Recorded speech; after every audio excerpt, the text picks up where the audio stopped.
He was a bad man, Renee. He thought he was cool, but he was just playing shady. He kidnapped a dog, left people feeling low. But when the detective came, he had nowhere to go. The detective walked in with a swagger so smooth. He had a plan, make Gabriel groove. He spoke about philosophy, tried to educate, but Gabriel was too dumb, couldn't appreciate. Ooh, Gabriel, you're lost in a haze. Can't understand Descartes, no matter the craze. You're a bad man with no intellectual flow. But we'll dance to this funk and let the good vibes show. The detective kept on pushing through the night, trying to bring some reason into this lost sight. He spoke about Descartes, the great philosopher, but Gabriel just laughed, thinking it was all a blur. The detective shook his head, said you just don't get it. Descartes' theory is deep. It's a true intellect, but you're too busy stealing, causing trouble and strife. It's time to change your ways and live a better life. Gabriel, you're real. Your mind is a mess. Can't comprehend Descartes, no matter the test. You're a bad man running from the truth, but we'll funk it out and bring you some sweet groove. Yo, Gabriel Renee, he's a bad man, that's a fact. Kidnapping and robbing, he was always on attack. The detective interrogating wanted to rap about Descartes, but Gabriel was too dumb, couldn't understand from the start. When he Descartes, a philosopher with a powerful mind, his thoughts were deep and his theories were one of a kind. Of Gabriel, man, he was just too relaxed to comprehend. Didn't bother with Descartes, his own thoughts he couldn't defend.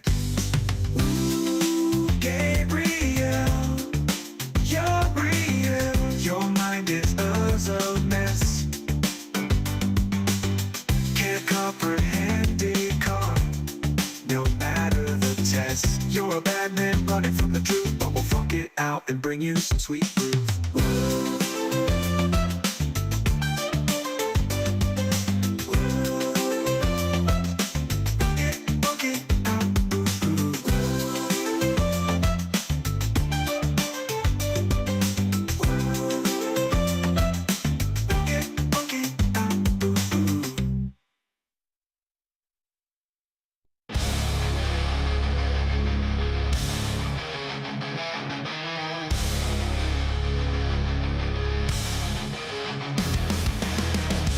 Georgia town, the whispers fly. A killer car can't tell the why. Detectives ask with eyes so stern, waist diving, why did Lauren have to die? In the room, the silence thick. His answers vague, his story slick. Underwear cut into a mask. Questions linger, they still ask. Waist diving, why won't you say the truth you hide? Night turns to day. Waist diving, why what lies behind the mask you wore still traps your mind.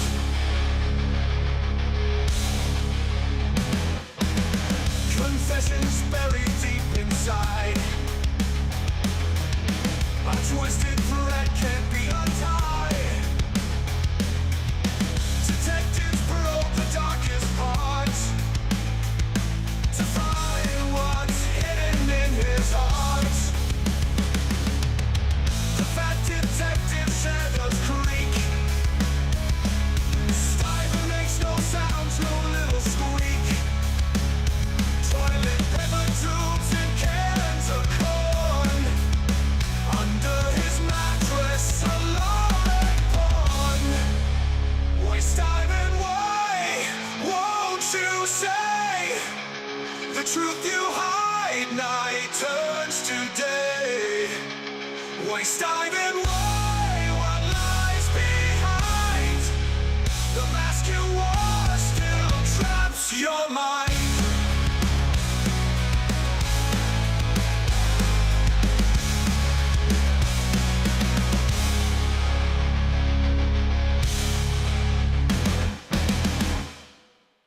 You're listening to FFOP Radio. Reach the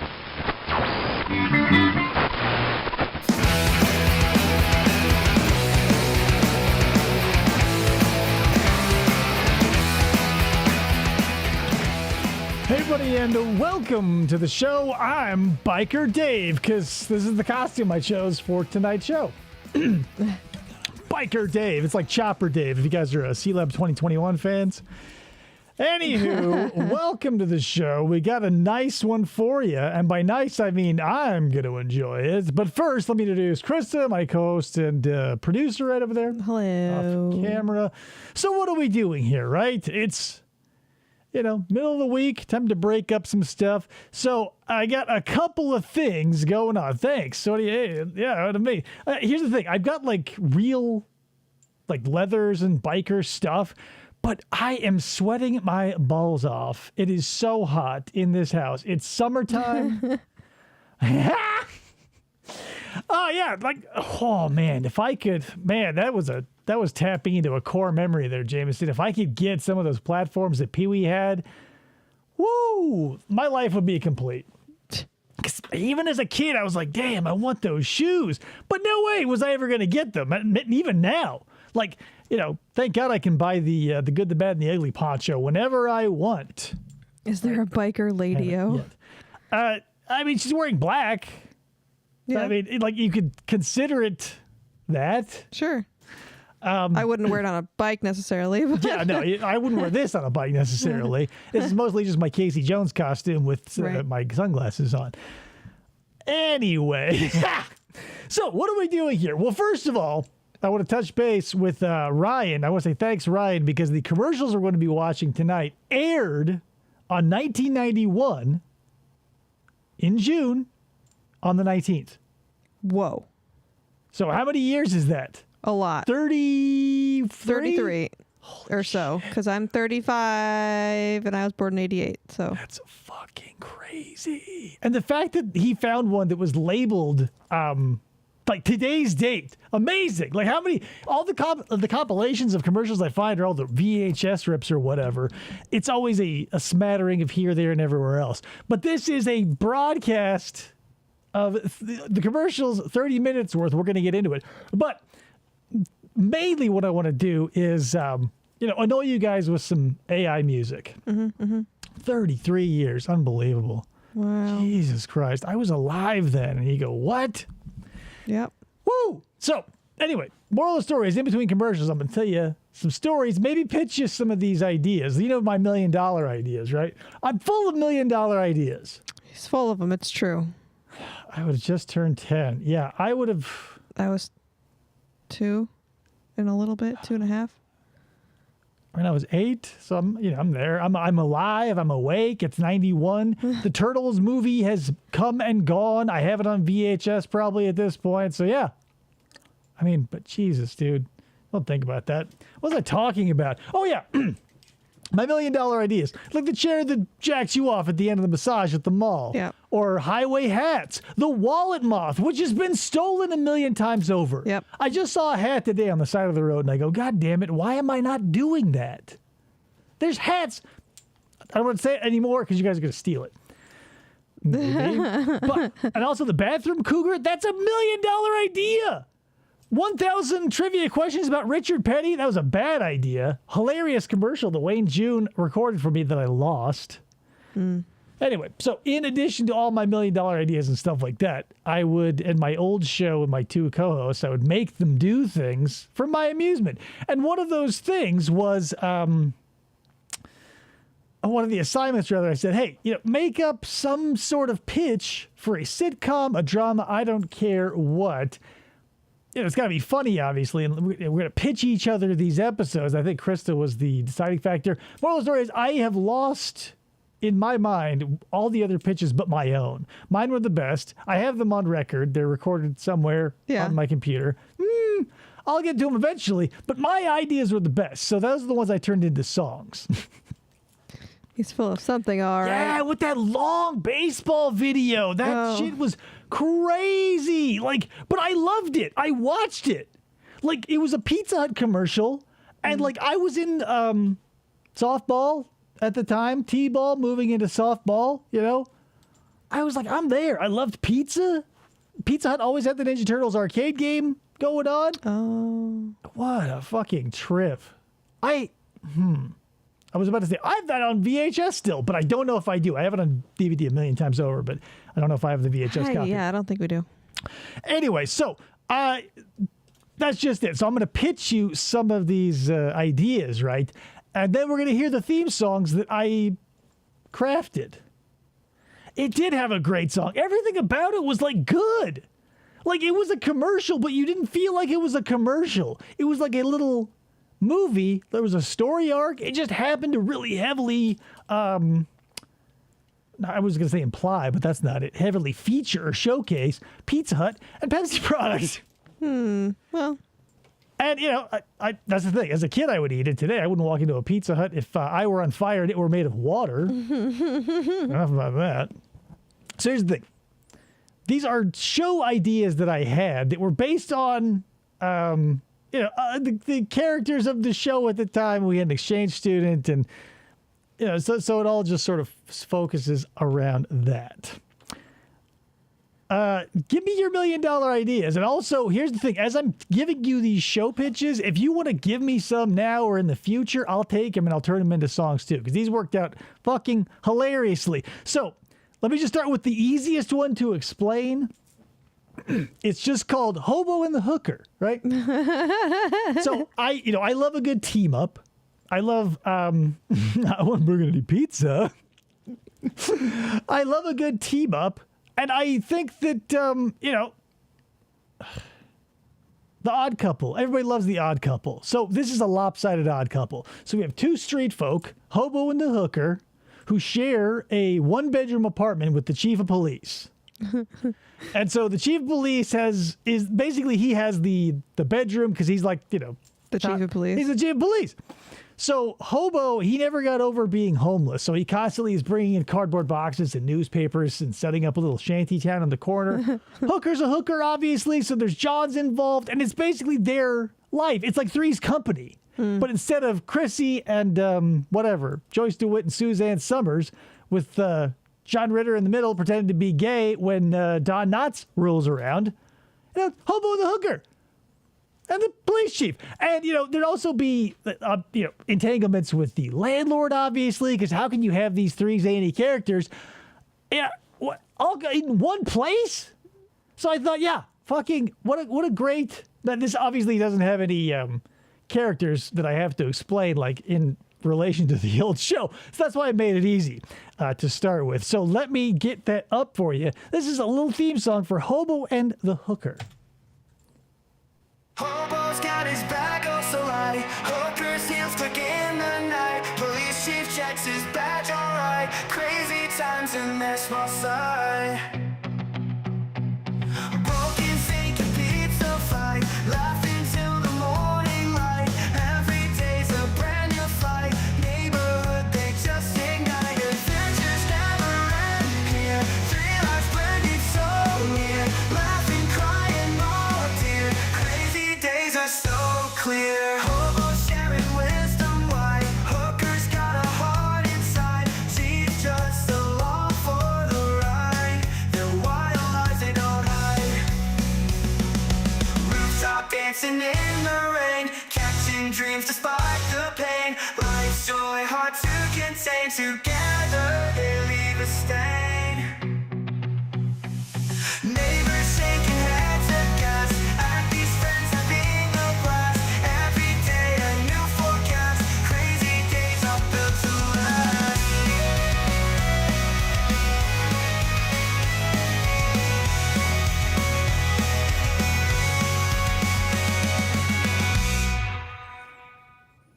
I know you have it. There's a little theme song for Hobo and the Hooker. They get into zany adventures. They're tanning on the roof, possibly. Maybe making friends with some pigeons. Why not? Why not? So here's the thing, Ryan. With your $1 million idea, it sort of already exists, so it feels... Which one? The first one. We're going in order. Your first $1 million idea already exists in some form or fashion, so it feels a little like a $250,000 idea, because here's the thing. When you look at the thing you're making, like my chair that jacks you off at the end of the massage, right? Like, sure, there are massage chairs out there, but none of them jack you off. Like, it's not, That's the thing. You're not taking, like, I'm not taking a chair that massages you and taking away the massage aspect and putting in, like, maybe some radiation or some other thing. It'll do that and more, right? So just by being like, instead of a pancake and a sausage, it's a sausage and a cinnamon roll. I get it. Don't get me wrong. I get it. Like, you would definitely sell that to Hillshire Farms or Jimmy Dean or whoever does that shit. But again, my $1 million ideas are like whole cloth. I mean, and now that my wallet moth one feels, now with the retrospect, seeing the hindsight of it all. And, you've probably seen the advertisements too, where these people are opening up boxes and candy and shit and flying. Butterflies are going in, fake butterflies. Like, somebody heard me 10 years ago. My idea was this, right? It's simple. Something you could buy at Spencer's or Hot Topic right there by the register. It costs you like between $2 and $3. A little wind-up moth, like those ones that those candy people are putting in their fucking boxes, but it's not a butterfly, it's a moth, right? Here's the gag, God damn it. I don't have a wallet nearby, but when you go out to eat or anything, movies, whatever, with friends, and, you don't want to pay, but you do want to give your friends a little show to show them that you still care, but you're also not going to pay, right? So you're just sort of lessening the fact that you're a dick. But it's still funny. Little wind-up moth, you stick it in your wallet, so when you go boop, it goes woo, woo, woo, woo, woo. Like, in the commercials, in the cartoons of old. Right. You'd open up and like, how did no one take me up on this? I don't know. Sell them at Walgreens. Like, they're right next to the Chia Pets. But like, what a goddamn brilliant idea, right? Like, just like this big. Little wings. Ooh. It doesn't go very far. You can use it 1,000,000 times. Right. It's not battery powered. Jesus. I'm like, and now you see them everywhere. Now they're just like flying Cards. out of cards and Skittles, and people are being scared. Like, that's not what they're meant for. It's supposed to be a hilarious joke where you go, woo. And that's it. Right? Come on, man. Anyway, still, great idea. I haven't even read the second one yet. Oh, a line of spicy marshmallows called Harshmallows. Ghost pepper marshmallows, Carolina Reaper marshmallows. Here's the thing. I'm not spicy. against this because it's like my chair. It's taking something and then, spreading its wings and flying on its own. Right. I'm just concerned about the flavor profile of the peppers and the marshmallows. I'm not saying it's a bad idea. I'm saying testing is needed. Yeah. Do some R&D and send them our way. How hard can it be to make some marshmallows with some pepper extract in it, Just Ryan? inject it in there. Fucking get it done and send them to me and I'll taste them. And we'll trademark it. It should have been more like the Pinky and the Brain theme song, says James. Maybe you're right. But that's the thing. I don't control the AI. I just give it the ideas. So, that being said, thank you for putting up with that. Now, we're going to move. Name. Yes. Yeah, that's the thing. You need a selling point. But if the selling point's good enough, like the wallet moth, I don't need a pun for that. It's a wallet moth. It's fucking pure gold. I don't need a pun, right? But like with the marshmallow stuff, I get that. Yeah. We need it. Okay, so the next song I want to make you listen to is about this, right? So on old show, millions of years ago, one of my co-hosts was Adam Hubbard. So I made him the main character of my next entry here. So, Pluto, touchstone of my life, Pluto TV has a paranormal drama channel. Mm-hmm. So it has like Medium and the Ghost Whisperer and Supernatural and all other crazy shit. So I said, let's do that, but make it funny and something I would watch. So we have Adam Hubbard, Ghost Lobster Detective. So most mediums, they have to help spirits, in TV shows anyway, they're trying to get spirits to fulfill their unresolved deeds, their unfinished business, their yada, yada, yada, so they can pass over and like be free of this mortal realm after having shed their mortal coil. So I thought, well, here's the thing. Why do humans, to the exclusion of all other organisms, get ghosts? So why not? And here's the thing. There are living lobsters all over this nation right now in Red Lobster tanks being mercilessly slaughtered and at the behest of like a cruel Caesar type figure who comes and taps on the glass and says, that one, it's Horrible. If it's not REM singing Ghost Lobster, I'm gonna be very disappointed. Oh man, here's the thing. There's a, and I might just have to go ahead and do it and just spend the money, Jameson. But there's another AI program out there that will take specific bands and you can make them sing the songs that you want them to sing. Huh. But I have to like basically draft up the lyrics from whole cloth and all that other shit because all their AI can do is give me the bands or Right. something. But it's money and whatever. We'll get into it later, possibly. But so anyway, Adam Hubbard, the lobster ghost detective. All these red lobsters have ghosts in them because the lobsters are dying with unfinished business. They're hauled up out of the sea, then thrown into a pot. It's probably a crowded restaurant. Yeah, so he is on the payroll of the Red Lobster, the Darden Corporation at large. So he travels around the country solving these problems, these dilemmas. He gets resolution to this unfinished business of these lobsters. I mean, probably that's the thing. It depends, because like I've been thinking about that. Not that this is like a super deep question that needs a lot of thought, but I've been thinking about that, especially with that program where it's like, oh, you make it sound like XY band. Like, how long before any of them notices and goes like, what the fuck? Like, Right. Stop that. Yeah. That's our voice, you motherfuckers. But anyway, here's a little song about Adam Hubbard, the lobster ghost detective. Adam Hubbard on a mission, solving ghostly superstition. Red lobsters one by one, helping spirits, it's begun. Lobster ghosts with things to say, unfinished business every day. Minimum wage, but he's brave. Haunting heroes, he will save. Ghost lobster detective solving mysteries. He's selective in every red lobster to stop their ghostly roster.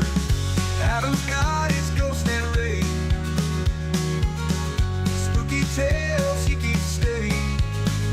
In the kitchen, in the hall, he'll answer every lobster call. Claws and whispers in the night, Adam brings them to the light. Spirits resting finally, all because of Hubbard's spree. From coast to coast he travels far, in his trusty ghostly car, helping lobsters find their peace. Adam brings their sweet release.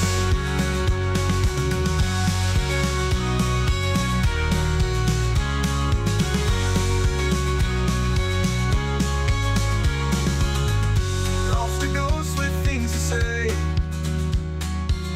unfinished business every day. Minimum wage, but he's brave. Haunting heroes, he will save. Ghost lobster did go slow bills. Ghost lobster detective solving mysteries. He's selective in every red lobster to stop their ghostly roster. Adam's got his ghost and ray, spooky tales he keeps steady. In the kitchen, in the hall, he'll answer every lobster. He'll answer every lobster. Claws and whispers in the night, Adam brings them to the light. Spirits resting finally, all because of Hubbard's spree. From coast to coast he travels far, in his trusty ghostly car, helping lobsters find the peace. Adam brings that sweet release. Adam brings that sweet release.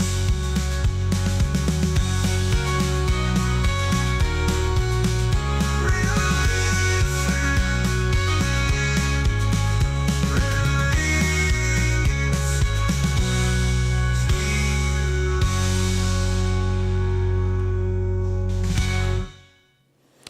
you go. There's a little song about the ghost lobster detective Adam Hubbard. Once again, he was the co-host of my last show. And there's old episodes if you want to listen to them on this channel. Way, way, way far down. They won't be in the lives. They'll actually be in the video, so they should be too far down. Oh, yeah. If you want to hear what we used to sound like, I've got like 300 episodes. Yeah, there's a lot. But it's mostly like, that was the early days. It was like fucking 2009 when I started. So it was the early days. I was a younger man, and I said a lot of stuff that I would definitely get canceled for today. So I can't ever show them or tell them to you. Anyway, let's take a little break from the music, why don't we? And I'll get some commercials rolling, because why can't we celebrate Juneteenth with some commercials? Hey, Julia. Great song. Do you think the bankruptcy of Red Lobster is going to have an impact on the sitcom Man, pitch? you know, when I heard that, I thought, God damn it. Right? Because what are we going to do, a fishbone grill? Like, that doesn't rhyme. Ghost lobster detective needs to be at a Red Lobster. Like, you don't, whatever. Yeah, you know. I mean, that's the thing. But whatever. Absolutely cancel worthy. But I'm a nobody, and so like, whatever. Like, I don't. Also, I'm never should be taken seriously, and if you do, like, that's your problem. But anyway, I want to show you something really quick too. Look at this cool old phone I found at an antique store. I was going to show you earlier, but I forgot. It's for old fucking Bell Systems operators who had to climb up shit. And here's the thing: I might turn this into a functioning. All I got to do is cut this open and put an XLR cable onto this, and you might be hearing me in a vintage way soon. But I wanted to show that to you. Not $1 million idea, but worth a look. Anyway, let me get the commercials back up, and we'll start those. So again, this is commercials from June 1991, 33 years ago to the day. Whoa. We will return to Ransom in a moment on TNT. Okay. So VHS, was the play up there? Yeah. Al Capone owned everything. There's not a dry town near Utah, thanks to me. Everything except one small town marshal. Go back and tell your boss his money's no good here. A marshal named Jimmy Capone. I can't make believe that I'm not his brother. A butt set? That phone? Adrian Pasdar. Oh. Eric Roberts. I believe it, because it hangs off your ass. So, I mean, colloquially I get it, unless there's another reason to call it a butt set. TNT original production. The Lost It's Capone. the butt. Sunday on TNT. Advanced salon thinking from the salons of Vidal Sassoon. Vidal Sassoon conditioning rinse. It goes Vidal beyond traditional Sassoon. conditioning. We wear our logo on our shirt. Very close in time, these two things happened. And maybe they did overlap at some point, but like America's fascination with the supermodel and like hair care product people. Oh, yeah. Like this dude and the dude with the cowboy hat and the ponytail. And it was just, I just felt like when I was growing up, it felt like the world was wallpapered in supermodels and like their stylists who were selling them shampoo. Mm-hmm. Yeah, L'Oreal. Well, I didn't have a dude. What was the dude? Is it Jose? I don't know. I don't know these people's names. You want to talk about supermodels? I know their names. But like, I just felt like every time I turned on the TV, 50-50, it was going to be something about shampoo with a guy who's like, oh, I designed this in my studio or whatever. Or like, you know, Cindy Crawford with, what was she doing, mascara or some shit? Conditioners and helps protect hair too. First, it finds Heather and conditions the Locklear. damaged areas and goes on to help Isn't there seal like a and Paul protect hair something? overall, from heat, Paul from Mitchell. styling, from the world. So your hair moves, shines, feels salon fabulous. Go Salon beyond conditioning. fabulous. Protect with Vidal Sassoon. Advanced salon thinking, advanced salon hair. Here's the thing that you guys wouldn't know unless you were me or you just had long hair in general. Long hair is a pain in the ass, and I fucking hate it every day. And the worst part of it is what you're watching right now, because when I wash this, it becomes this super fluffy, soft, annoying. He's got volume. And, like, it's the worst. So, like, growing up as a little boy and having my head shaved most of the time, I go, that must be the best thing in the world. Like, shampoo is made to make your hair feel great. And, like, washing my hair Like that next day is a fucking nightmare. Right. Oh yeah, that's the thing. Or yeah, if it wasn't a big figure whose name was on the bottle, this must have happened like shortly thereafter too. But like Garnier Fructis was giving women orgasms in courtrooms and shit, or like at the counter at a mall. Like, where are you getting the water? Charisma by Carey and Heights by Hitchcock make North by Northwest one of our favorite movies. Thursday on TNT. I love old cable bumpers. Gift to a boy or girl 8 years old and up. Get your pencil ready and write down this number because I've got just the answer. You guys have your pencils ready? Does this seem like 1/10 as exciting as Zoo Books? Answer for you. It's National Geographic World Magazine, published especially for kids by the National Geographic Society. This guy looks like he should be a character on the Carol Burnett show. Like he almost looks like Harvey Korman. Not Harvey Korman. Harvey Keitel? Not Harvey. Yeah, Harvey Korman. Right? Same people who produce world-famous National Geographic He looks like he'd play a mayor in a It brings sitcom. real-life adventure. Page Like or he'd Spin molest City a or small something. child in the back of a bike shop. after page of fascinating articles and pictures in National Geographic color on animals. My sister used to outdoor get this, and the only good thing was the Carmen San Diego comics they had in them. Oh my God. That's like the exact opposite of Zoo Books. The Zoo Books were fucking awesome from stem to stern. Like, I never had them. every page had pictures. If you didn't want to read, they had in every one, bar none, at least to my memory, the animal in the book and on the cover you would see in three, like there'd be a big centerfold of it. There'd be three versions. The animal as is, then like nothing but the musculature, like the skin is gone, yeah. and then it would be like the bones. And I go, that's so fucking cool. And I remember the snake one especially because it was like, they're nothing but ropes of muscle. But when you see all those like crazy ribs in their fangs, you go like, Jesus Christ, they're the most scary, right? But you're not seeing them as a skeleton like ever, so.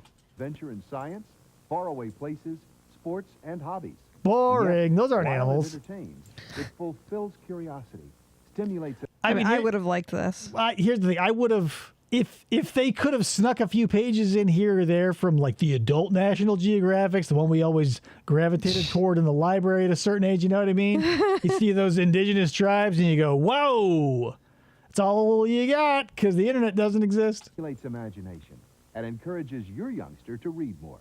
It's amazingly inexpensive. I never For read the 12 zoo books, issues though. in I just looked brilliant at the geographic pictures. Color. Compare this Wasn't once a interested in month, reading. 12 times a year gift to a single I wanted to gift see from a those toy animals, store. and I wanted you to can see see their what a skins bargain off, this and I wanted to see their is. No shopping, bones. no wrapping, no shipping. Bones. You cannot buy it at a newsstand or bookstore. We You can won't get it let only you. through the mail, and it's so easy to order. Just call with that special child's How much is name S and and address H? today. Just $12.95? Somebody call this number. God damn. See if it still exists. I know Atlanta, Georgia is still a thing, so they're there. Games to play with friends, stories about kids doing special things, Hmm. and often supersized pullouts to put on Whoa, the wall. lions! Youngsters even have the We need to teach our kids early and often to pull out. opportunity Oh. to compete for a $5,000 scholarship. National Geographic That's World. What a $91. wonderful gift for any boy or girl. It's like And when you call with your subscription, $1,500 order now. today, we'll also mail a special No. personalized It's the price of a car. it's like So call around 10,500. today with your young reader's address. Oh my God, we already saw your name this. for the gift card. You already told me to get a pencil. Just Why are in we case. repeating it?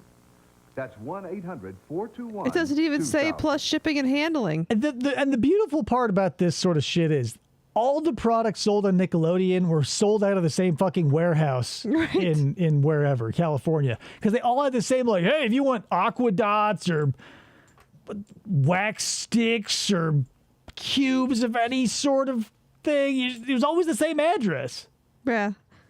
Julie says, I wonder what the graph of people's first boobs image being National Geographic indigenous boobs would look like. A huge, like, It would. Here's the thing. It'd be a pie The chart. sample size would be the problem. You'd have to say in which generation, right? Because like today, none, zero. There are 0 kids running to the library to look at boobs in National Geographics. They pull out their iPhone and they just pull porn up, unless their parents like did the responsible thing, like blocked all that shit before a certain age. Because I mean, let's be real. Like 13, I'll open the gate and he can go nuts. Do you think, the line shoots straight down? Like, in what year did, like... Oh, as soon as the internet popped. Like, as soon Early as the 2000s? internet popped, because, like, the kids knew, like, I as a kid and all my friends knew how to use their, like, except for my dad, because he used computers for a living. But we all knew how to use the computers way sooner than the adults. And yeah, all the friends I had who had computers would print out hard copies, because that was the most reasonable thing to do, of...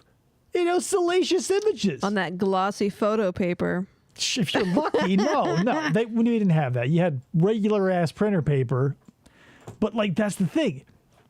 You could be like,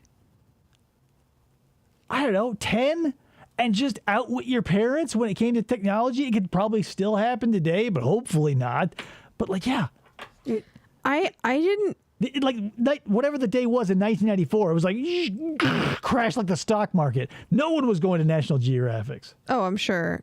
I didn't see. I knew of that porn was a thing, but I didn't see. Right, but you're a girl, and that's the thing. Does it matter? Yeah, it does, because some stereotypes exist for a reason. All the dudes I grew up with. Like, I saw physical porn collections. I saw it on their computer. Like, I knew every dude I knew had some porn. Because back then, you'd have to download it. It wasn't, like, streaming on a million different places. But maybe, whatever. It feels like this was always the truth. But, like, 10% of the girls in my life, like, actively sought out that sort of thing. And they were the ones who were like, really? It was weird for a girl to do it, I guess. At least back then. For only $12.95. This gift lasts a year. The benefits. Thankfully, this is after the dot matrix printer, Ryan. And now back to Ransom on TNT. We will return to Ransom in a moment on TNT. Thanks, Ransom. Woo. There's a breed of man who lives for the challenge of the grill, the roar of the flames, and the cold steel of the spatula. Let's cook. Dad, we're doing pizza. But this Whoa, summer, Pizza guys, has Jen, the that's a incredible fucking pizza Pick-and-Pay commercial. deal. Try one of 3 great Pizza Lovers pizzas for just $8.99 and get a second for just $4 more. I like that they went, full Monty. They go, you love meat? We'll put all the meat on there. What if you're picky and just like pepperoni? You just love pepperoni. We'll do that too. You like cheese? Love it. We got a pizza for you. He looks like Lorne. Kinda. Like if Lorne, like Bizarro Lorne, where he's like competent, like not super competent, like he's middle management material, like making a decent, like 1991, pulling in 50, 60 grand a year, a wife that works part-time. That's a lot for 91. 2.5 kids. Well, he's 91. He's the major breadwinner. Like the wife is like probably doing part-time at a Law office as a secretary, typing things. See, maybe like a seamstress type thing, classic, stereotypical 90s lady stuff. Oh, yeah. These commercials were so bizarre. It hits flack above the gum line. That's the thing, you already shot his work out. Gingivitis in big fight tonight. It's a right. I mean, there are always going to be people who want to be on the cutting edge, but I mean, God, you get cut a lot over there. And by that, I mean, like, this is not the time to pull out computer-generated graphics. I mean, even for the time, I, as a child, remember watching this Listerine commercial and being like, no. And another right. Listerine really rocked him. It's over. The winner. And it felt like they waited until I was almost an adult before they introduced like mint. I remember just seeing like these jugs of Listerine piss my entire childhood. And then somewhere where like my balls had dropped and like pubes had fully taken, control of the land. And they go, hey, guess what? We have mint now. And I remember being like, now? Are you like a 200-year-old company? And they go, hey, try this new flavor, mint. When? Maybe that's a bullshit memory, but I feel like that happened to me. I'm not crazy. When do they drop, age-wise? I'm curious because I don't know. Your balls should have been removed from your body cavity at birth. You just it's balls dropping is a metaphorical phrase for when your voice changes. Yeah. So just puberty. Yeah. Okay. There's no cherry involved when you have sex for the first time, right? I mean, unless you're a freak. Listerine antiseptic. It says what it does. It does what it says. Tastes terrible. You been to Australia yet? Hey, where's Matt? It's just a metaphor.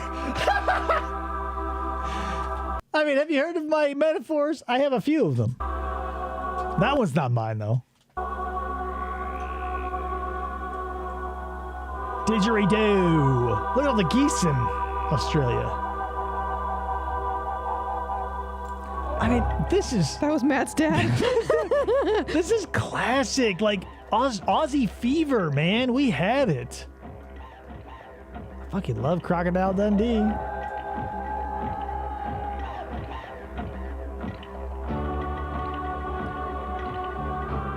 If it wasn't literally a million miles away and didn't have every animal in the world that could kill you, I would go visit.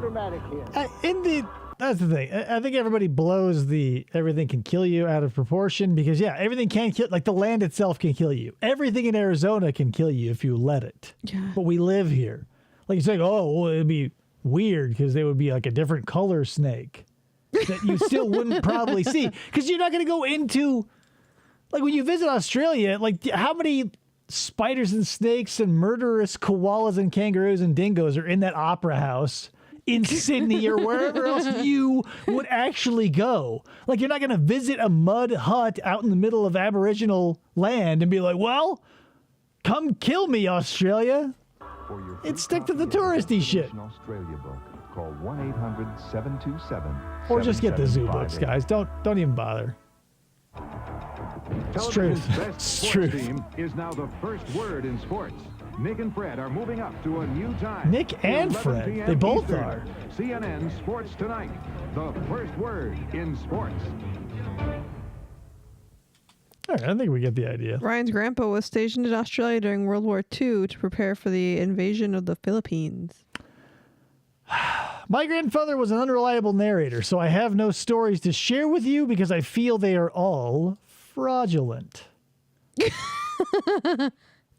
Just to give you a little bit of a reference, he swore to my family that he was the last Pony Express writer. Huh. He told me that in the early 90s. And I believe the last Pony Express writer died before he was born. Or, the overlap. I was alive when Einstein was alive for a month and a half. But I'm not going to say, I worked with Einstein just because I existed when he did for a little while. That being said, let me describe to you the next show pitch that I had, because this is one of my favorites. Okay, so it's a little, it's a little heady. You Doctor Who fans are probably gonna love this because it's very sci-fi and very noir and cool. So at the time, my co-host Andy still lives in Nevada. I'm not this whole cloth. He is not a lawyer. He does not travel through time, and he doesn't have sex with relatives. This is all make believe. So don't get. You know, preface this whole thing. It's all just because I use his name. So anyway, moral of the story is the premise of this sitcom is a lawyer who uses all very very successful lawyer. Obviously, he uses all of his money to research and develop a time machine. Right? For the sole... Hey, it's truth. Matt showed up. Hey, Matt. Australia. You just missed it. But so this rich lawyer named Andy in Reno spends all of his money to develop this time machine for the sole purpose of traveling back in time to have sex with blood relatives. Right? So like that Futurama episode where Fry gets with his grandma, except Andy uses his time traveling ability to do that on purpose, and not just once, but multiple times. I mean, because think about it. How many, looking back through history, look up that family tree or down? I guess it would be down, because you're toward the roots. Look down at all those possible female connections, or male if you want to do that. Whatever. Moral of the story is he uses his money to time travel and get with relatives. And it's hilarious. And I want you to hear it. So check it out. Or maybe you'll hear it. Hold on. Yeah, you're going to hear it. Andy the lawyer from Reno goes back in time, jumps through errors like it's not a crime. Family ties he seeks to bend. In the past he's got a trend. He stepped through years with a mischievous grin, and his adventure's about to begin. Destined to twist love and fate. In the past he seals his fate. Time traveling and he's Reno, loving in the past like there's no tomorrow. Bloodline love, don't be absurd. In his world it's not so blurred. Courthouse by day, history at night, and he's living in the wrong and right, seeking love in the strangest places, between times many faces. Through courthouse by day and history at night, and he's living in the wrong and right, seeking love in the strangest places, between times many faces. He wanders through centuries, igniting our destinies. A lawyer's heart bent on its says, time's tangled love at its best. Back to incest he just darts, with love that's off the charts. From Reno into the past he swoops, creating endless family loops. Oh, oh, oh.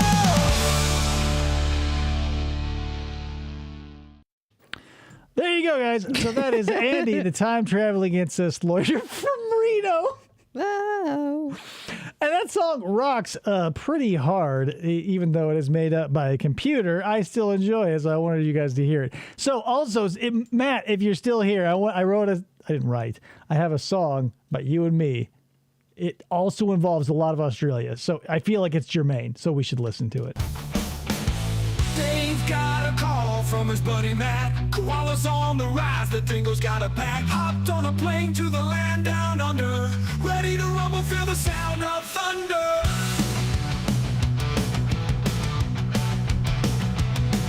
Marsupials geared up and ready to attack. Dave and Matt made a plan, got each other's back. Through the outback, under the burning sun. This ain't no game, it's time to have some fun. It's no game, but there will be fun. Koala wars, the battle's on. We're fighting through until the dawn. Together strong, we'll face the dawn. Koala wars will carry on.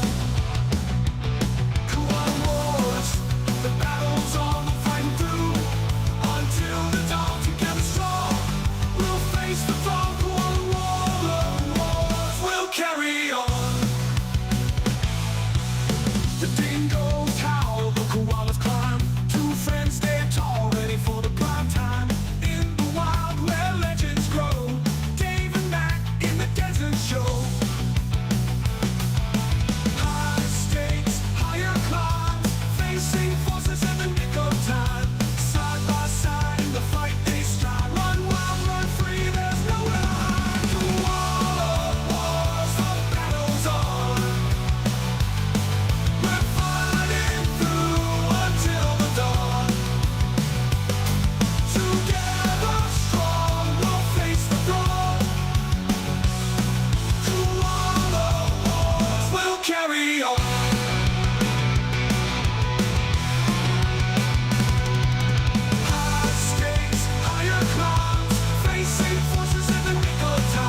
that's what would happen if Matt and I teamed up in Australia to fight the koalas and the dingoes. It had nothing to do with the pitches, but it could be. I mean, that would be a mini series, right? Because how would you sustain like?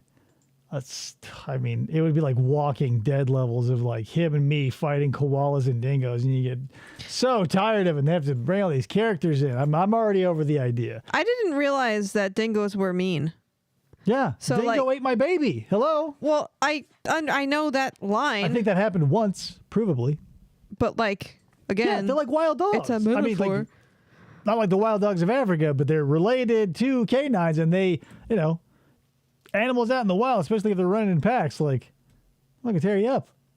Our son still loves kiwis.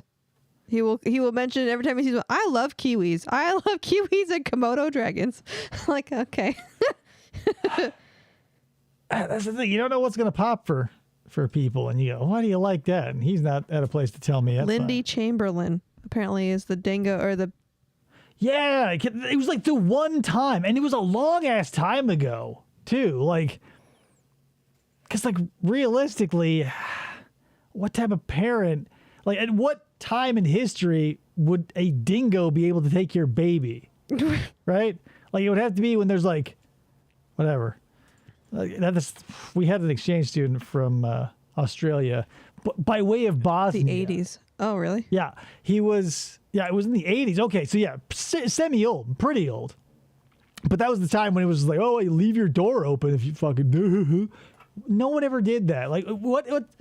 I don't want to talk about that. I can't even remember what I was going to talk about anyway. What was I talking about? Anyway, guys. I don't know.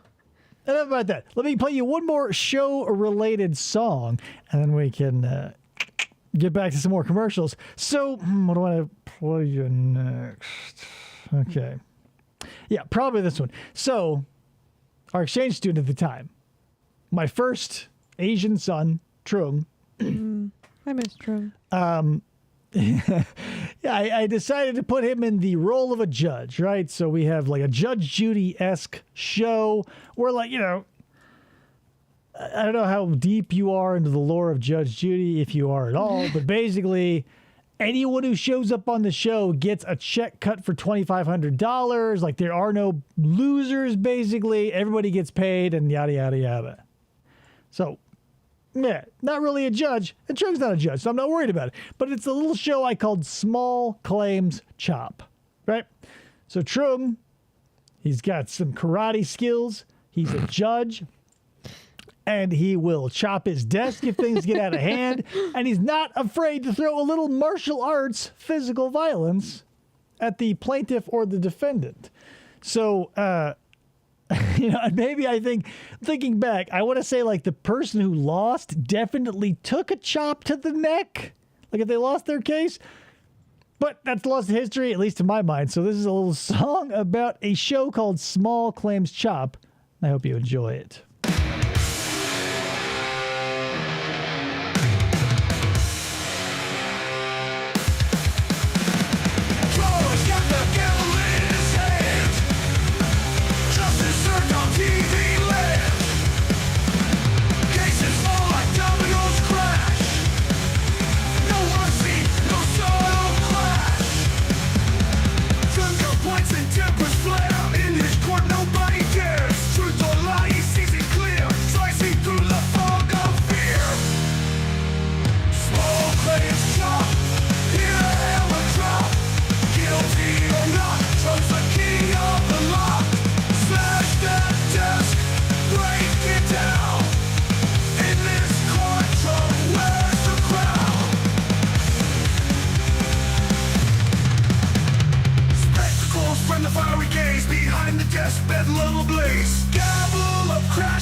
Break it down in this courtroom.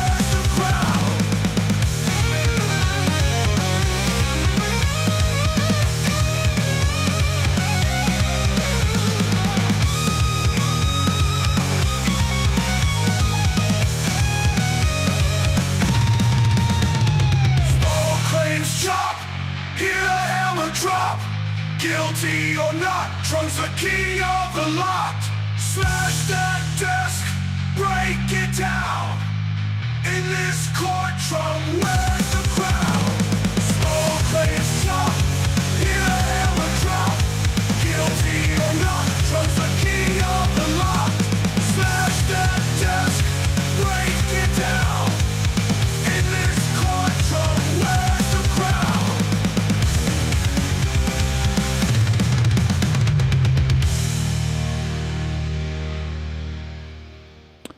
Small claims chop. I miss Trung so much. We had so much fun with him. Yeah, he was the only one who would talk physics Kind with me. of. Yeah, oh yeah. Him and Bruno. Yeah, Love the them. other some people just come into your life that fit a certain slice. Troy was one of those people. Still is. He's not dead. No, yeah. He's out there somewhere. Where are you? Where are you getting your He was the one person who would entertain my bullshit about metaphysics as he tried, we tried to mesh metaphysics and astrophysics and like the opposite, what's the word I'm looking for? The concept rather of like time travel and stuff. Yeah. Anyway, so yeah, crazy about the dingoes, right? I remember that because like the parents got in trouble and they like, I want to say at one point, like when they found the kids' clothes, they were like, "Oh, this is all done by a knife," but like, yeah, it was a horrible fucking whoa. That's crazy. Yeah. Anyway, so yeah, let's get a little more commercials under our belt. Take a break from all this terrible music I'm making you listen to, so we'll get into it. From now on, Ooh. from this day forward, America will know what it's saving by using MCI.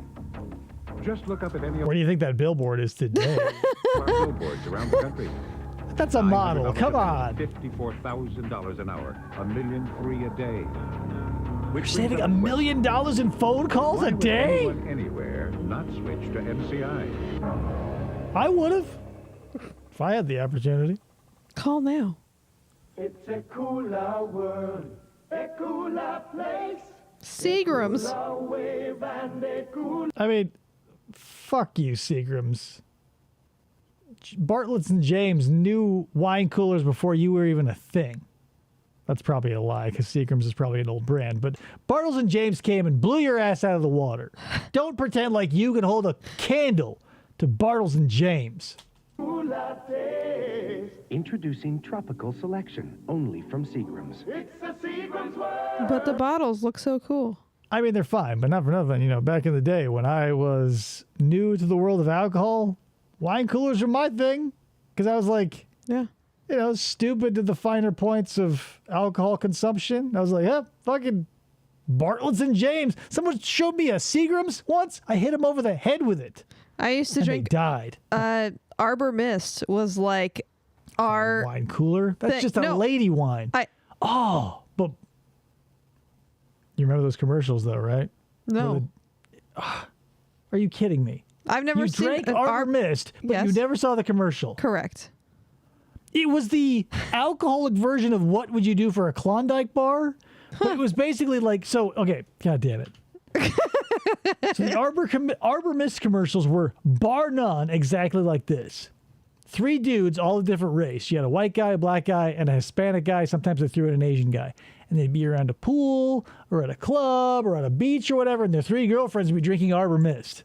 And they would have to perform like circus animals to like impress them? Yeah, so they could get at that Arbor Mist. And I remember specifically the pool commercial where they were like doing stuff off the diving board and trying to impress their women enough that they would offer them a glass of Arbor Mist. And I go, like, even as a child, I go, get some fucking dignity. Arbor Mist to me is like a step between a wine cooler and wine. It was like the amount of like sugary bullshit in it and stuff reminded me more of a wine cooler than wine. I think the difference is probably the ABV because Arbor Mist could probably 8%. No, they were probably rocking like 12 or 13, maybe between 11 and 13 because they're a wine.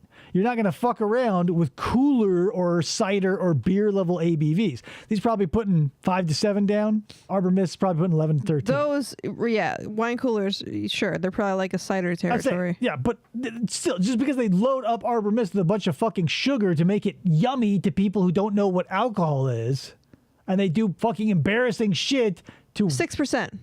Arbor Mist or Seagram's? Arbor Mist. Typically have an ABV of 6%, which is lower than most wines. No Wow. shit. Yeah, no shit. That makes me respect them. And I thought this was impossible. It makes me respect them less. No kidding. An adult-themed non-alcoholic juice box called Boku? Boku. I don't. Boku. No, that doesn't ring a bell. Spare me a second, Sam. Remember, every time you breathe out, Fucking close talkers. Aren't just slipping, they're slumping. someone else may be I didn't see any of these messages by Ryan. Try Breath Saver sugar-free mints with the Something's up with the chat, because you say things that I'm not reading over here, so I'm just going with it. And now back to Ransom. Groucho. We just watched, Ryan, you'll appreciate this. We just watched, was it Duck Soup? No, we didn't watch Duck Soup. Horse Feathers. We just watched Horse Feathers last night. I can't. It wasn't what I thought it was. It's still good. Chris doesn't get it. But well, that makes me sound stupid. No, not that you don't. It's a movie from the 30s or 40s or whenever it came out that has no relation to movies of today. It's a fucking vaudeville show. But please, Ryan, help me out. The one where they work at Standish Sanitarium. I thought that was Horse Feathers. It's not. It's something else. Or maybe it is. What did we just watch? I feel like we just watched Horse Feathers, right? I don't know. You changed it. There were 3 on the CD. Soup. I want to say it's Horse Feathers, but the one with the sanitarium is the one I want. TNT. Is Horse Feathers the movie that features the mirror scene? No. So like the Groucho, the Marx Brothers had contracts with a couple of different studios, like Paramount and MGM. So like, I want to say the mirror scene was their earlier career when maybe they were with MGM and later they went to Paramount, but they definitely have 2 distinct, because like the Marx Brothers collection I have is all released from, I think, Paramount, and I don't have the MGM collection or whatever the 2 are. Day at the Races, fucking thank you. Because I thought in my mind as a kid, because my grandmother had Horse Feathers and A Day at the Races on VHS. And since A Day at the Races has horses, I always thought Horse Feathers. Because Horse Feathers also felt crazy to me because it's at the sanitarium. Because Groucho plays a horse doctor that gets hired at the sanitarium. I may like that one better than I didn't know what I was getting into. Like when he turned it on and I knew of Groucho Marx and like the shenanigans, but like yeah, that's the thing. I looked at him and I was like, what the fuck? Because if you're used to modern movies, you're not going to understand the main character looking in the camera and telling jokes or singing out of nowhere that everyone gets involved in, but doesn't really make any sense. Yeah. And like the whole movie is just a reason to have gags, and like the modern day movie making experience has it so like the structure of the plot is very sound and they hang the jokes on like ornaments on a Christmas tree. Yeah. Whereas like this is more like we need to find a way to stitch all of your live vaudeville performances together, and we'll do it basically as we go, it feels. Because like it has Chico, Harpo, Groucho, and Zeppo. And Groucho plays Zeppo's dad.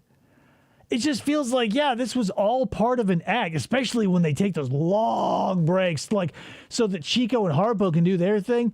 4 minutes of harp music is way too much. Yeah, when we for watched, even a contemporary audience for the movie. Yeah, when we were sitting there watching and he was playing the harp, I was like, when is this fucking over yet? I'm like looking at my phone because I'm like, this is super boring and takes me out of whatever this story is supposed to be. Yeah, like when they're doing like the singing, when Chico's doing the singing lesson with that lady, and like, I liked that. Like that was okay, but then like it definitely takes like a very noticeable clunk from like 5th to 2nd, because it's like he tries to sing and then she tries to sing, he tries to sing, and then it's just like, okay, now he's gonna be like super locked in and serious. There's gonna be no like performative element of the camera on his face. He's just very into playing the piano right up until the end when he like smiles a little bit, but then it's like, what are we doing here? So I get it. Good singing lesson. Yeah, the Groucho mirror scene from Duck Soup stands the test of time, regardless of context. It's always funny. So Ryan says, I'm actually friends with a guy who was in college in the 70s at UCLA and actually moved into Groucho's house and became his personal secretary. That's pretty crazy. Like, because Groucho Marx was around for a long-ass time. TNT. Duck Soup is Julia's favorite. $1 million in the latest. I remember there was an interview, like, long after they were, like, super big. Like, they were all sort of old men. And they were talking about how Chico, like, how they all got their names, right? Like Groucho and Harpo plays the harps over there. Like, what, Chico? He would chase the chickens, which were ladies. Like, he was supposedly, Lou Costello was a pretty big dude who liked to chase the ladies, too. Oh.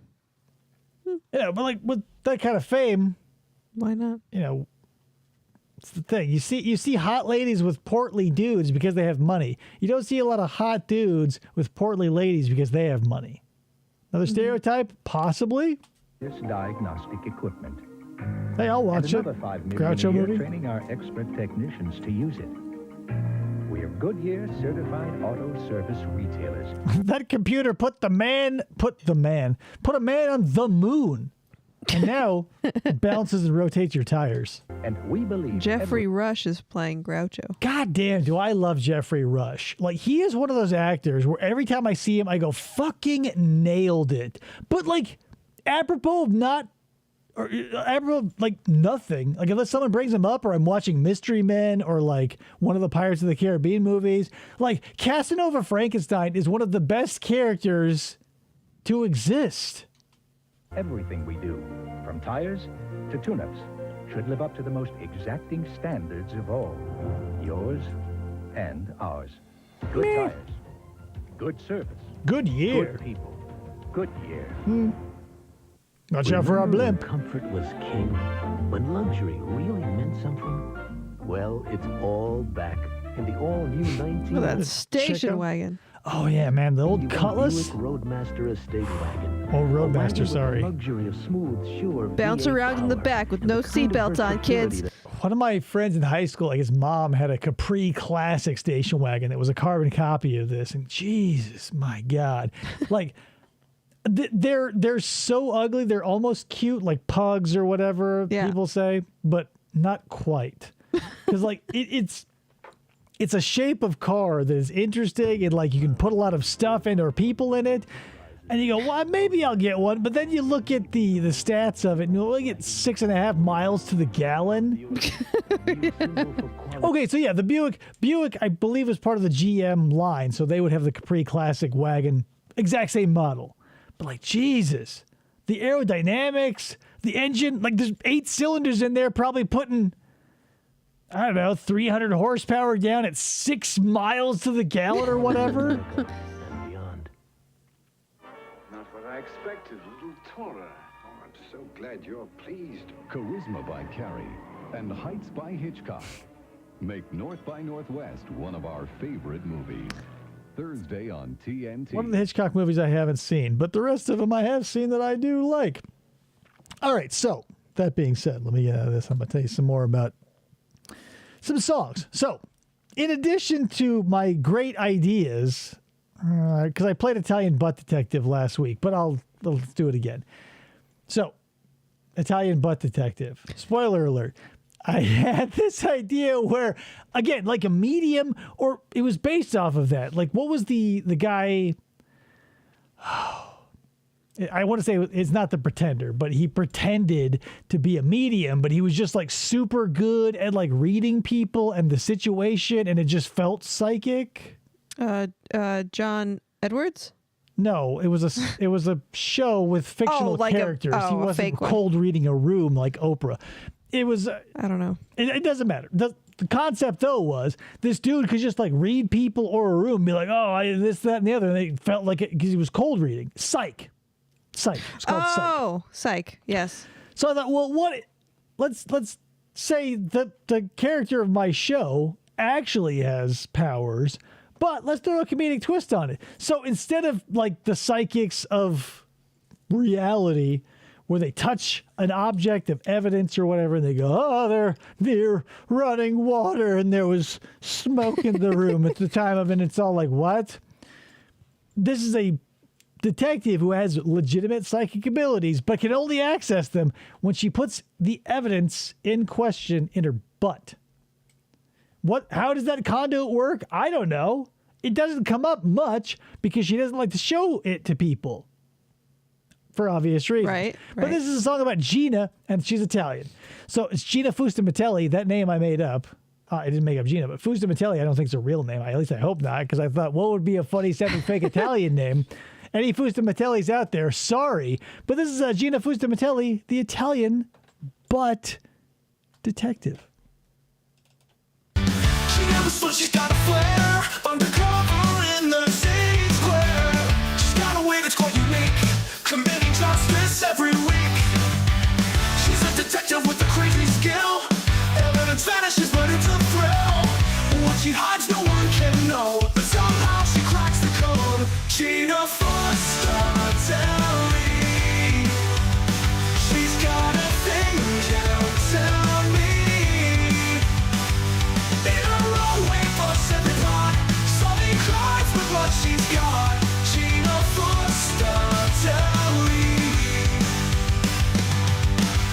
She's on the case again, with her nose to the ground, but her secret's not her nose, it's the book she's reading now. Evidence in her ear, criminals run in fear, but detective on the scene, solving every scheme. Gina Fustamatelli. She's got a thing, can't tell me. In her own way, busts every plot, solving crimes with what she's got. Gina Fustamatelli. She's got a thing you can't tell me. In her own way, busts every plot, solving crimes with what she's got.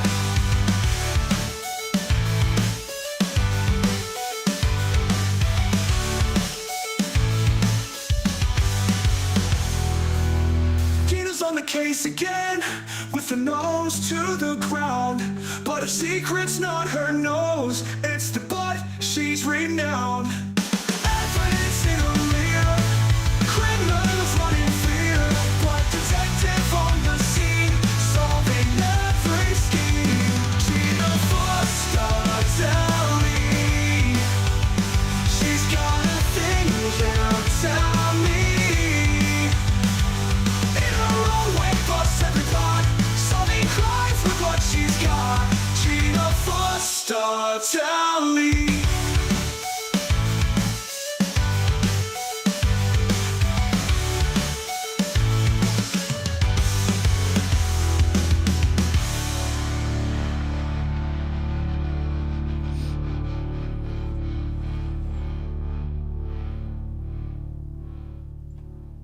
So let's talk about Gina Fustamatelli, the Italian butt detective. I think it's so funny that the AI changes her last name sometimes to remove the M. It's just Fustatelli. I mean, there are some weak points. It feels like there's a soft M in there, but whatever. It's here's the thing: if I had the ability and the money and all that shit, I would just take these songs, never show them to you. Like if I were in a band, right, and I would just say, "Oh, let's do this song," and I would let them listen to it. I'd say, "Let's do a live version of that where we actually do it right and good." Like when I was in a band, I would do that, but I can't do that. So you're gonna have to listen to this shitty AI stuff. Anyway. That being said, I also have the second album that is, whatever. It's kind of funny. I'm still working through it.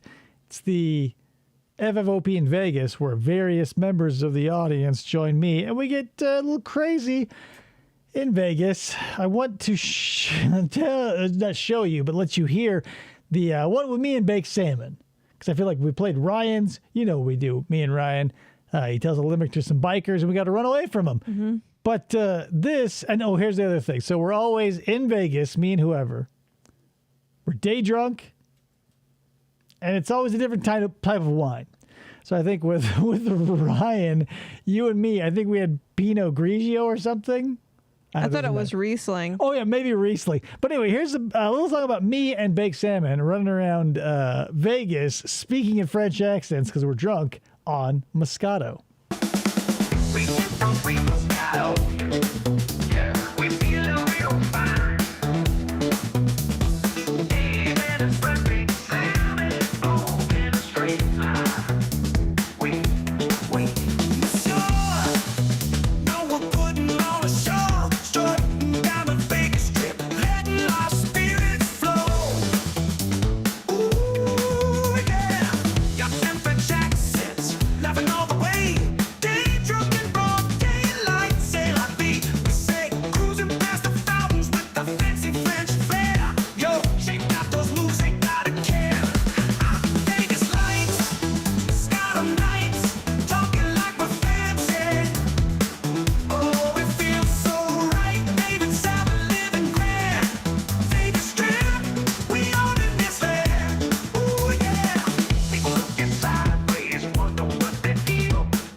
Song about me and baked salmon getting drunk on Moscato in Vegas. Hope you enjoyed that. If you didn't, sorry. You had to listen to it anyway.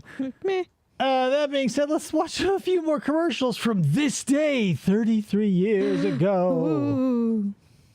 Almost Halloween, guys. Grit of Brooklyn to the glitter of Hollywood. Barbara Stanwyck, Fire and Desire. July 15th on TNT. Hey, that's going to be 33 years ago. I have to tell you about this method of exercise that helps you have a firmer stomach without sit-ups. It's called the tummy sizer method, and it was originally developed by a European doctor. A European doctor? Ooh. P.S. There's so much Vaseline on the lens, I see no definition in anything. Press on the tummy sizer and extend and contract your stomach muscles, then relax. The tummy sizer helps make sure you do this isometric exercise correctly. You work out your abdominal muscles in just minutes a day, counting your reps as you firm your stomach. What's so fabulous about the tummy sizer method is that it works great even when you're in a relaxed position. For me, if exercising is too hard and complicated, I end up not doing it. That's why. I mean, you guys, what's a sit-up, right? Like, you lay down, and then what? I see him doing it, but, like, how? Can't I just put on some sort of belt with a giant plastic garbage can with a spring in it? But you still have to do the work yourself, so... Yeah, but she can do it in bed. She can't handle, like, free weights or, like, a Nordic track. Like, this woman is That's why I love lost. the tummy sizer method. It's the way I like to work out. The tummy sizer method is so safe and effective for Safe. firming your stomach without So sit-ups. safe. It's been Like, don't worry, guys. It's not like a Thunderball type situation where James Bond goes into the health spa, and when he lays down on the machine that's supposed to stretch out his back, like it goes from 1 to skull and crossbones. Why would they even put that on the machine? Like, imagine ordering a tummy sizer and like looking at it and being like, "Oh, check your intensity. 1, 2, 3, 4, skull and crossbones." been approved by an exercise physiologist. There are a lot of products out there that help you do sit-ups, but the tummy sizer method helps you firm your stomach Without sitting. sit-ups. You can that's- just stand there. So simple, I didn't think it was doing anything. Well, the Children of the Corn grew up to be a spokesperson. But then I noticed that my stomach was firmer. The tummy sizer method really worked for me. That's a weird testimonial. At first, I didn't think it was doing anything, but then I noticed my stomach was firmer. Thank you. Firmer Blake. stomach without sit-ups. Call toll-free now. Wasn't this the same number as National Geographic's? Yes. Same phone. Atlanta, Georgia. Same P.O. box. So maybe adult products went to one place in Atlanta, and like all the kid products went. Man, I feel like it was in California Yeah. somewhere. I'm pretty sure the Nickelodeon stuff was California. Plus $4 Yeah, shipping it's and the same handling number. fee. Tummy Sizer, P.O. Box 8449, Atlanta, Georgia. Yeah, tummy sizer. Hello. They didn't Atlanta. say grab your pencil, but this one needs Come on down to Hotlanta. Get a tummy sizer. needs shipping and handling for this one. This is huge. Having hearing adults saying the word tummy without kids involved is creepy. For the news and ideas you Yeah, need kinda. every business day. And this guide free, which tells you everything you want to know about money and markets, all for only 30. It's like when you hear an adult say potty, right? You look around, see if there's anyone under the age of 5, and you go, "Why did you say potty?" There's no crotch goblins around. $7, a 24% savings off the newsstand gotta go to the price. potty. Call now, toll free 800. You're an adult, right? You're going to the can. Shut the fuck up. Get out of my office, I tell them. Why are you coming in here to tell me you're going to the bathroom anyway? This is also That's 800-421-2000. the same phone number. Today's Wall Street Journal. That was from New York, New York. You're not watching these numbers. And now back to Ransom on TNT. What? We will return Yeah, to no, Ransom. the phone number is the same. 800-421-2000 was the same as this Wall Street one, as the National Geographic's and National. Listen, that's not important. What you need to see here is that video calibration. your VCR is doing some auto tracking, and not only is it doing it for you, it's telling you by ruining the visuals of the thing that you're trying to watch. Be like, "Hey, guess what? It's fucked, but we're trying." And why is this here? Ransom in a moment on TNT. Tracking. Ah! Murderers are on the loose.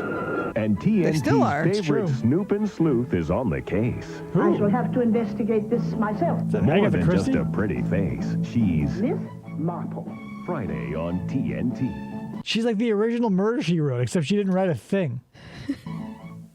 Murder, She... Detective. Saw.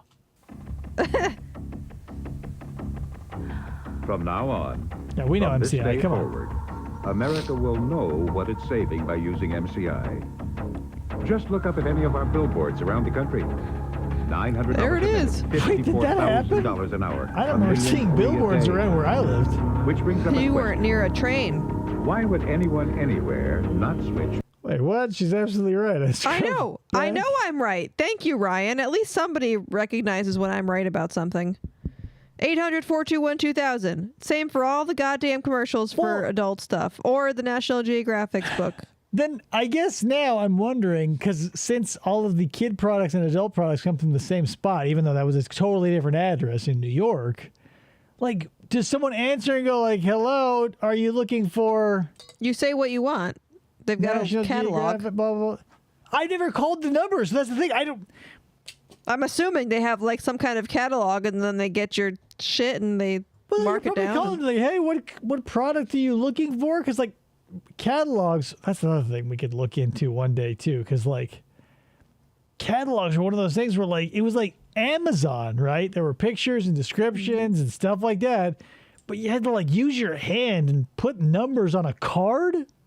and put that card in the mail, and it was definitely not 2-day delivery. Right, correct. But Jesus Christ, I remember getting my creepy Crawlers oven from the Sears catalog or some catalog. I set away for it. It came in the mail. I go, oh my God. Now, like every day passes can be Christmas or your birthday because you can just order from Amazon. You get a package and you go, oh yay.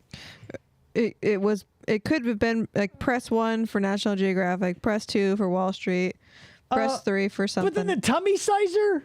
Press 3 for the tummy sizer. Come on. Extra MCI.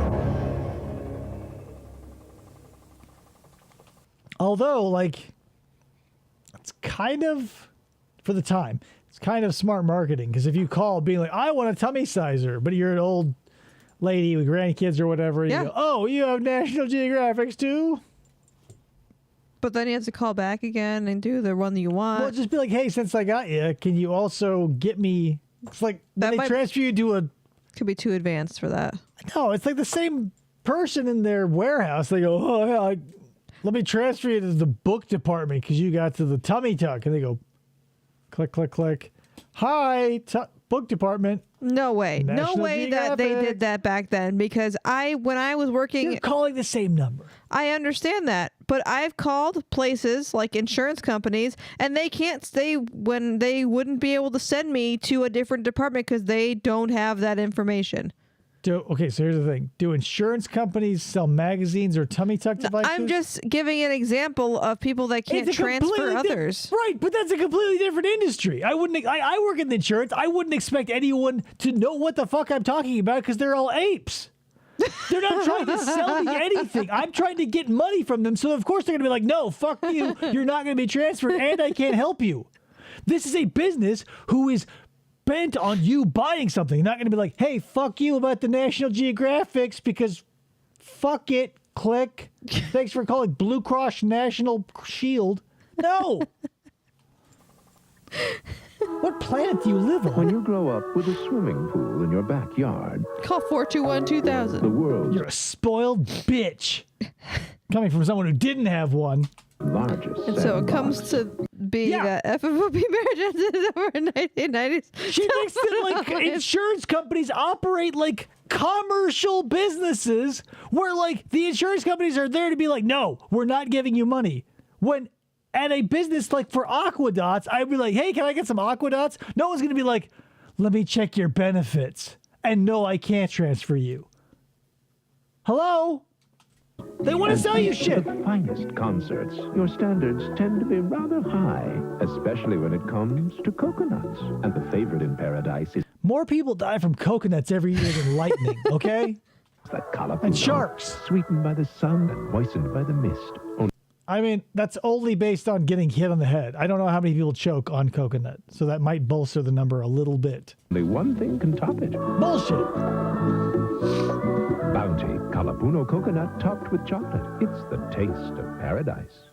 Right, but then, like, Mounds put you in your place. I was going to say, like, what about Mounds? P.S. Why couldn't Mounds use milk chocolate instead of dark? Like, these fucking Almond Joy assholes got the milk chocolate, and I hate almonds. And I was like, Mounds, that's tailor-made for me. I love coconut, but don't like almonds. And they go, hey, dark chocolate. Why? Do you want to punish people who don't like nuts? Asshole. Ryan, I don't think I would get the channel in the divorce. I've had this channel for over a decade. I have common law and squatters' rights, if nothing else. Of the year. The friendly service. Or the great location. Maybe they'll even make me. That dude had vinyl siding in his shower. Did you guys see that? No. I want to show you. Okay. The friendly service. Huh. Or the Well, look at that. He's showering outside. Maybe they'll even make me regional manager. One Assistant to the regional manager. Is it a hotel? Days in. Oh. Isn't it time you wake up to us? Days in. It You had never to- looks like that. You had to rent a hotel room to get a promotion? Regional manager? I'm going to celebrate by booking a night alone with 2 beds in a Days Inn. Maybe he's got a wife and kids at home, and Hey, he's maybe like, he's got "Fuck a it." coworker who's gonna pull home a skag from a bar and fuck him and fuck her in front of him. That's a personal memory. Wasn't a day's in. I'm sure it wasn't. Dad. Would she rent the penthouse? It's only 4 blocks from school. And it's miles away from clean. Ew. Good thing we brought some muscle. Didn't you look at the place before? This only happens in commercials and movies, right? Like the fucking Bye Bye Man. Nobody walks into a house and goes like, "Whoa, I can't believe we rented this place." Like, when was the walkthrough? I couldn't imagine looking at not looking at a property and then being like, "Lease signed." Whether it's extremely dirty or it's haunted by the Bye Bye Man. Either one. I mean, show up and fucking look around. Pine Sol can't solve all your problems. Bald guy. No, sorry, Mr. Clean. Mr. Clean. Mr. Clean doesn't just But cut Pine through Sol can't shiny either. dirt. He cleans right down to the shine with no dulling film. Mr. Clean, Mr. Clean. Great kitchen. It's not dull at all. Look how much they used. None. It's still sealed. That's the thing about products and commercials. No matter how much you drink or eat or use, it never goes down. Mr. Clean it to the shine. Clean the whole house with zero product. Now, leasing a Cadillac is an even safer investment. Only A lease is not an investment. It's a liability. My dad leased all of our cars when I was growing up. on a new It's a Cadillac liability. DeVille with the security of a steel safety cage. Like you're paying toward nothing. Well, he would return. He would get like he would within a year, 90 months or whatever the thing Whatever, was. he 96 would- months. That it doesn't matter. Like with this thing, like if you're, I've never leased because it feels stupid to me. And I used to work at a car dealership. It's like renting. And when someone said I want to lease a car, I go, "Are you fucking serious?" Maybe economically it works for some people, or your company pays for it, or whatever. But like with a car, you can have some sort of equity at the end of it. Right. You can sell it. Like you're going to get reamed buying it from a dealership because it's packed full of fees and you're paying 30% over what it's worth in all scenarios. But at least you have some sort of peace of mind. Yeah. Driver's side airbag, anti-lock brakes, V8 power, and more. All standard. And at only $469 a month, a new Cadillac. I mean, that's $91 fucking dollars. $469 is like That's a lot. $1,800 today. Yeah. That provides for your financial security as well, if you act by June 30th. I think my car Your payment. financial security. What for? What? Like, let's say you hit the skids. Like, you can't. Like at the worst case there, you can't pay off the car, so you have. Oh, well, I have no more bills. At best, you get to keep paying on time and then give it up at the end of 3 years. Right. When I like, What an asset. we own both of our cars, but when I made payments on my car now in it's a 2019 car was like $239. But like that's a lot of $460 something and $91. Right, that's a Cadillac though. You're not buying a Ford anything. You're buying a Cadillac something. An ugly ass car. But you're not buying it for the looks. You're buying it for the name and the fact that the inside feels like you're living on a fucking leather cloud. Don't get me wrong. I think Cadillacs are fucking ugly as shit. But when you step inside them, you forget how they look on the outside because your ass is pampered. I don't know. My grandma had a Cadillac before my grandfather died, and I was not impressed on their seats. It was just leather seats, and we were in Arizona, and they stuck to my ass in shorts. So, like, why? Maybe you just got to be a dude. Dudes love cars. I have great news. Am I right, dudes?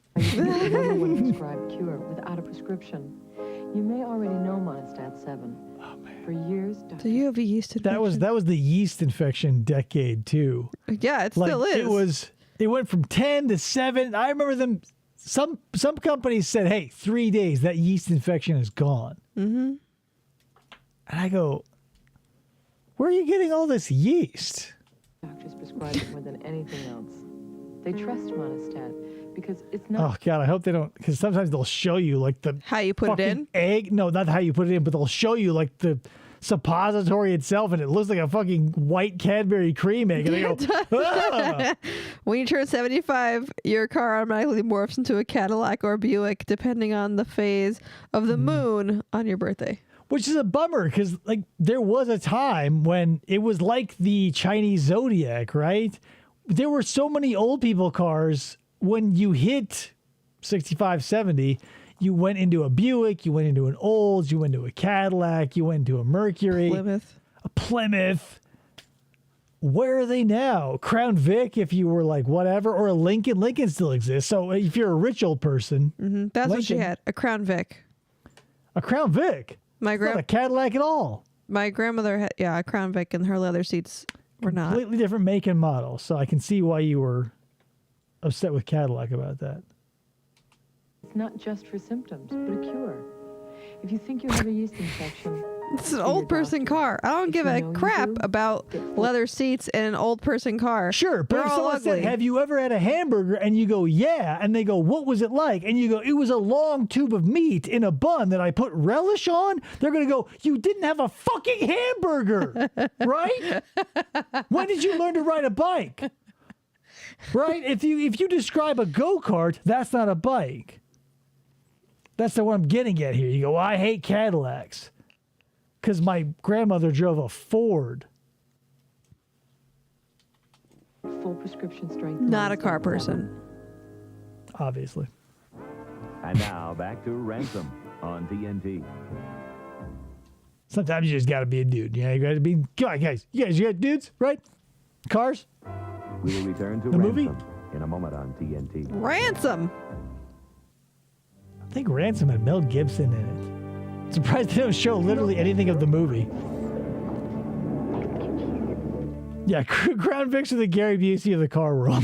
Yes, Well, thank no, you. They would be Cadillacs. Because if you see every luxury Cadillac. automobile as a Cadillac, Yeah. Cadillac would be Gary Busey. Right.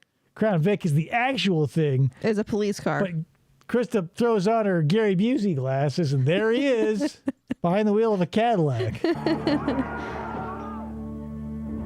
deep into your heart and tell the truth. Oh, what's his face?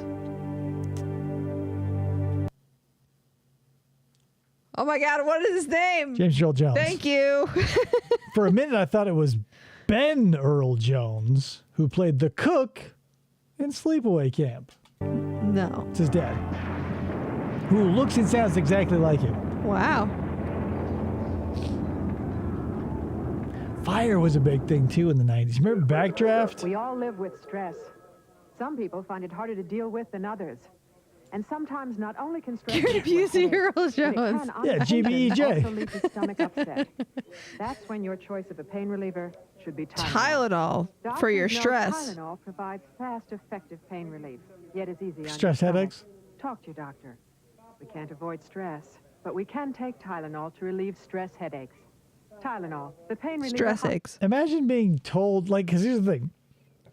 In today's pharmaceutical ads, it's like, hey, talk to your doctor about Cymbrexalida, right? Because you might have some sort of minor inconvenient bodily function or disease or defect that will be somewhat subdued by a highly dubious medicine that also make you want to gamble or kick your legs all through the night Anal or have anal leakage. leakage or whatever. And they go, talk to your doctor and see if Cymbrexalida is right for you, right? But this is before all that. I say, talk to your doctor and ask them about Tylenol. Yeah. What? Hey, Extra doc, strength. imagine calling your PCP's front office and they go, hey, can I help you? They go, yeah, I'd like to get an appointment with the doctor. Say, oh, what's wrong with you? I'd like to ask them a few questions about Tylenol. And of course, they're going to be like, oh, okay, your copay is $40 and we're going to get $90 from your insurance. So yeah, ask him about Tylenol. Come on in. Hospitals use most. If a scientific diet is what you feed your pets, you know you have to go out of your way to find them and pay more than you want to buy them. That's why we're introducing Expert, a scientific... I mean, we have Science Diet today, right? Yeah. There was no one in 1991 being like, you want a scientific diet? Well, we've got Expert, a scientific diet. A diet from the makers of Pedigree and Whiskas. For dogs, for cats. Developed with our veterinarians. Does Pedigree own Scientific Diet? Yeah. Now? I think And so. you can find Expert diets at your favorite They're local like the super supermarket, expensive where you dog pay food a that you get at your vet. supermarket price. New Expert. Dog food's so crazy because, like any other hobby or any other niche, whatever, you can spend like 14 cents a metric ton on like Bill Jack dog food, or you can blow an entire paycheck on a single bag that has like Rachel Ray or a Blue Buffalo or some shit on it. Like if you feed your dog something that has a picture of a wolf on it, they are eating better than you probably. Yeah, I get Rachel Ray for these dogs. Are they worth it? Eh. Take this test if you are able. Where's the good stuff on the cable? TNT. There's a lot of signs on that neighbor road. I miss shit like that. Well, forget about it. It's time for Feel Good Rock. Copyright. Turn it down. This is an embarrassing commercial. Because, like, this must be before they were just like, hey, you know what? Instead of having embarrassing white people in sweaters and sweater vests and, like, flannel and bald, and instead of having these crackers hang out and sing James Brown, what if we just played a little bit of the music video? Or literally any other, like, some footage of a beach or a seagull. Right, something or that a doesn't have parking people in lot. it. Anything that isn't these two losers. Good Rock. 4 giant albums. 40 of the Feel good rock, guys. 4 giant albums. Giant. So, like, say 12 songs a piece on that album. Yeah. I mean, what is CDs? Here's the thing. That's the thing that maybe no one will ever know about again. It's like when you were growing up and you bought a CD, had 10, 13 tracks on it. But then when they were like burnable CDs and you could fit like fucking 18 or whatever, you felt a little ripped off. But like, who would you be pissed at? Like the people making the CDs or the bands who only decided to record 10 tracks? It just, whatever. It just felt like as a kid, when you don't have the mechanics of like life together, you go, well, make more songs and put them on the CDs, you bitch. There was a band, and I don't know if it was called Jack Off Jill was the band. I remember them. And they had a CD, and they had, 12 or 13 songs, but then the 99th song was a song, and you had to like go through all That's another the thing things. that's lost to time. Yeah. Like, there's and you guys don't know this artist, but Bumblefoot, the mightiest of all Jews on guitar, I want to say it's Uncool. He's got, there's a couple of them. So Uncool and Normal, I think. So Uncool has a 48-minute track of just do do do do do do do do do do do do, and then it starts over again for an hour. Okay, and like that's just something you could do because it was hilarious to do to people. Or like, his last 2 tracks on the album, Normal, like. The last one's called Thank You, and this is a classic trope. The music just sort of fades off into silence, right? Yeah. Well, then he left 40 plus minutes of silence on that track. And the 14th track at the very end is 3 seconds and is a guitar going, "Brow," finishing the song. That's funny. And like, you could do that on a CD because you handed someone a piece of physical media where they had to go through the whole journey, And ideally skip with the you. songs. Yeah. But like, if someone were to release an album like that digitally, you just go, well, that's fucking stupid. I'm not gonna, like, what? Yeah. But like, maybe people still do that, but it feels like that was something that you could sneak onto people with physical media super easy. Yeah. Cultural appropriation. The album. 4 albums. Jumbo. Or giant. They culturally appropriated all these songs 4 times. They're all white people. Classic. The Monkees. Come on. Three Dog Night. Oh, man. The Doobie Brothers. Yeah. Mungo Jerry. Don't know that. Spinners. Nah. Kokomo. Classic. Underrated Beach My Boys song. girl. I want to say it's Honeybee.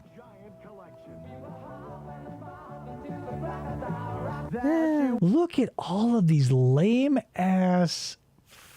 Like, if you were to just look at this commercial and I said, yeah, when do you think this is taking place? You'd say like 1985, right? Yeah. It's crazy. Just a walking down the street saying. "Did-it-dum, did-it-dum."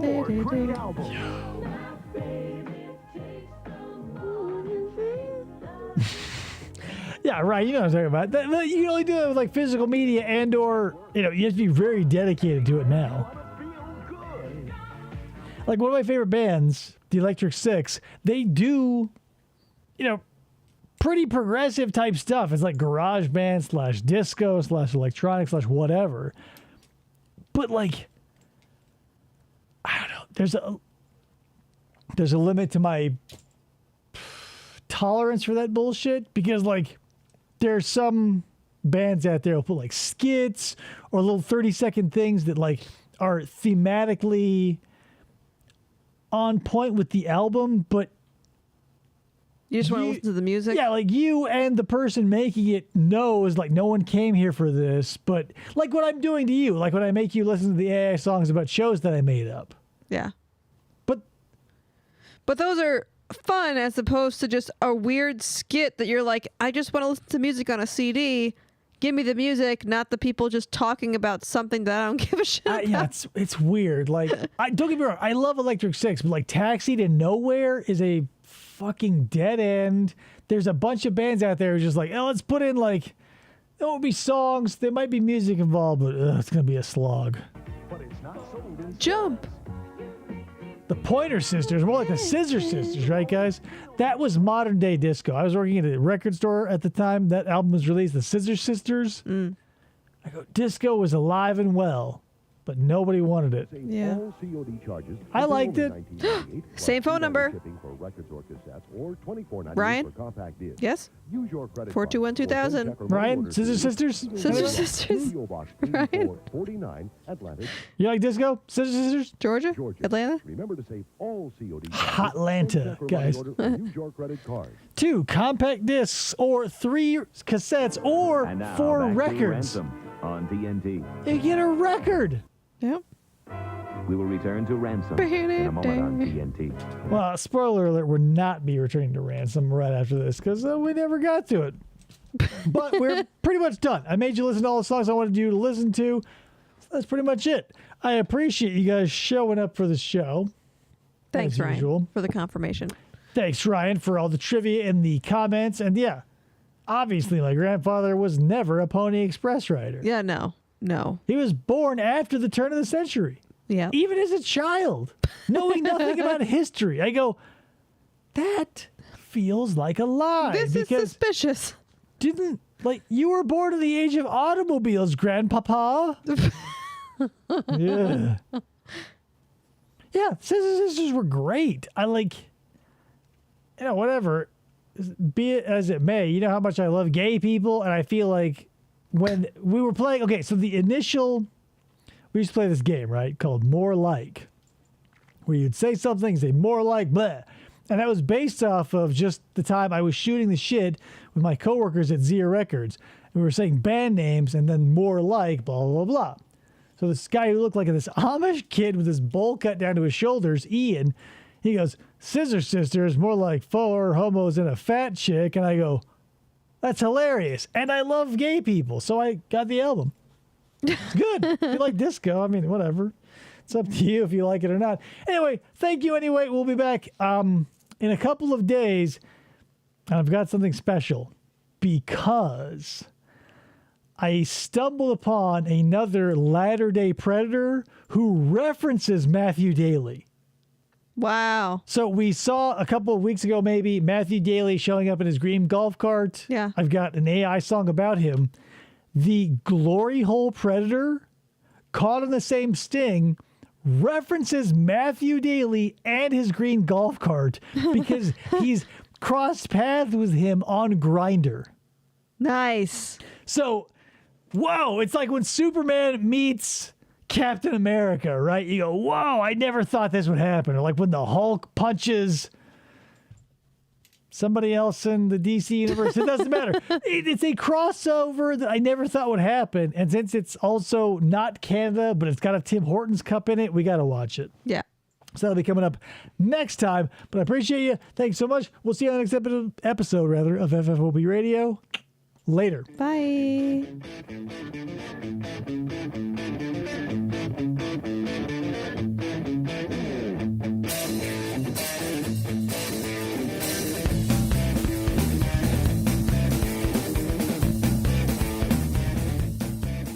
For the try to